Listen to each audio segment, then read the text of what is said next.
ভাই ভাই আমার মরা মুরগিটা চুলাই দিন। মিয়া আমরা মরা মুরগি চুলাই দাদান কইতেছে।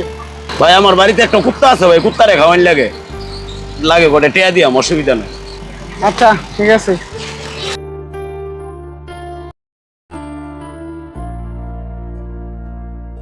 এলো তোমার মুরগি দাও দিছুন ভাই, চুলাইছুন? হ্যাঁ হ্যাঁ বানাই দিছি সুন্দর করে। লো ভাই এই তোমার বসকিস করা।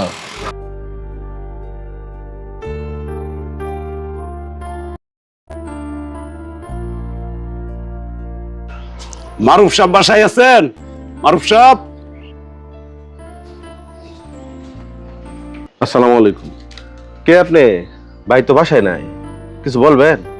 আপনি আমার চিনবেন না? আমি মারুফ সাহেবের কাছে আসছি। আপনি মনে হয় মারুফ সাহেবের ছোট ভাই? ও হ্যাঁ, আমি মারুফ ভাইয়ের ছোট ভাই।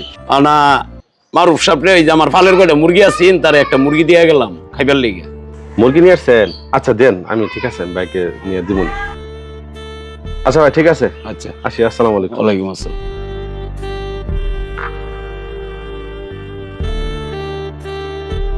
ভাই একটা লোক আসছিল দুলু ভাই নামে, আইসা একটা মুরগি দিয়ে গেল। ও দুলু আছে দুলু। দেখ স্যার, সরকারি চাকরি করলে মানুষ কত মূল্য দেয়। আজকে দেখ গ্রামে থেকে মুরগি দিয়ে গেছে। এই জন্য বলি সরকারি চাকরি করবি, ভালো প্রতিষ্ঠানেও সরকারি চাকরি কর। হ ভাই, বিষয় তো বুঝতেই আছি। সরকারি চাকরি করলে যে কি গুণ, বাড়িতে মানছে মুরগি দিয়া যা। আচ্ছা ভাই দেখি আমিও চেষ্টা করবো সরকারি চাকরি লেগে। তুমি বাসায় যে মুরগি দিয়া খাই নিও। আমি মুরগি রান্না করছি, অনেক মজা হয়েছে, বুঝছো? তাহলে তুমি যাও, আমি একটু বাজার থেকে আইতেছি। ও আচ্ছা ঠিক আছে, তাহলে আমি বাসায় যা খাই যা, তুই তাহলে বাজার থেকে আচ্ছা আয়। আচ্ছা ঠিক আছে। আসসালামু আলাইকুম ভাই। ওয়ালাইকুম আসসালাম। ভাই পালের একটা মুরগি দিয়ে আইছিলাম আমার ছোট ভাইয়ের কাছে। মুরগিটা ভাইছিলেন? হ্যাঁ, মুরগিটা তো সেই স্বাদ হয়েছে, এরকম স্বাদ লাগছে মুরগিটা, ওটা দেখে এলাম। হ্যাঁ, মরা মুরগি তো ভালাই লাগবো। মরা মুরগি মানে?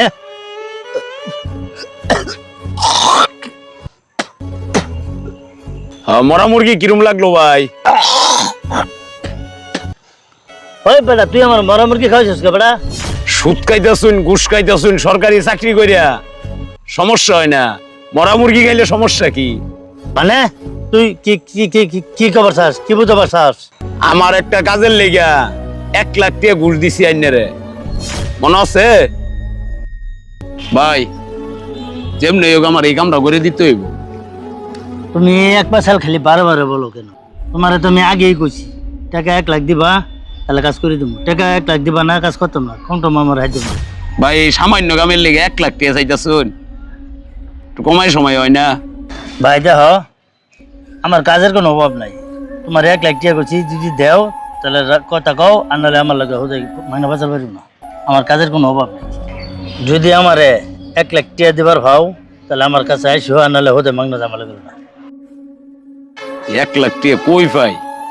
কি করি, গরিব মানুষ হইয়াও সমস্যার মধ্যে পড়ে গেছি, কাজটারও দরকার। 1 লাখ টাকা কই পাই না, কেমনে জোগাড় করি? 1 লাখ টাকা তো এখন এই অবস্থায় টাকাটা কোথায় পাবো? কিন্তু টাকাটা না হলেও তো কাজটা হইতো না, যেভাবেই হোক কাজটা তো করতেই হোক। তো এখন দেখি জমি যারা বন্ধক দিয়া 1 লাখ টাকা পাও করিয়া দেই। কয়দিনের সময় দিছে? হ্যাঁ ভাই, যে টাকাটা দিলে সম্ভবত কাজটা হয়ে যাবে। যত তাড়াতাড়ি টাকা দেবো তত তাড়াতাড়ি কাজটা হইব। যা কি করুন যাবো, চিন্তাত পালাই দিলি, টাকা কই পাওয়া যাবো দেখি, তারপরেও এখন তো কাজটা করুন লাগবো। ঠিক আছে আব্বা, তাহলে তুমি টের ব্যবস্থাটা করো। ল বাড়ির দিকে যাই। আচ্ছা আয়ো ভাই, অনেক কষ্ট করে টেয়াটা পাও করলাম ভাই, কাজটা ভাই জরুরি করে দিবেন, তাড়াতাড়ি করে দিবেন ভাই কাজটা। ভাই কাজ তো বিষয় না, অন্টে ভাই আছি, অন কাজ হবো পানির মতন, বুঝছেন? পানির মতো কাজ করে দিব, সমস্যা নেই। সামান্য এ কাজের জন্য ভাই 1 লাখ টাকা দিলাম ভাই, অনেক কষ্ট হয়ে গেছে ভাই, কাজটা ভাই একটু ভালো করে দিন, যে জরুরি ভাবে একটু করুন যে ভাই কাজটা। কনার জমা নাই, এই টাকা ছাড়া কোনো কিছু কাজ হয় না, বুঝছেন? আর এটা তো আমরা ঘুষ নিছি না, এটা তো সামান্য চা পান খাবো, বুঝছেন না? আপনি যদি হারাম ইনকাম করেন, সুদ খান, ঘুষ খান, দুর্নীতি করেন, দেখবেন আপনার হয়তো সাময়িকভাবে কিছুদিন আনন্দে থাকবেন, কিন্তু হাসরের মাঠে আপনাকে প্রত্যেকটা টাকার হিসাব দিতে হবে। সেজন্য আমরা সকলেই হালাল ইনকাম করব, একটু কষ্ট হলেও শান্তিতে থাকবো। ভিডিওটা ভালো লাগলে অবশ্যই শেয়ার করবেন।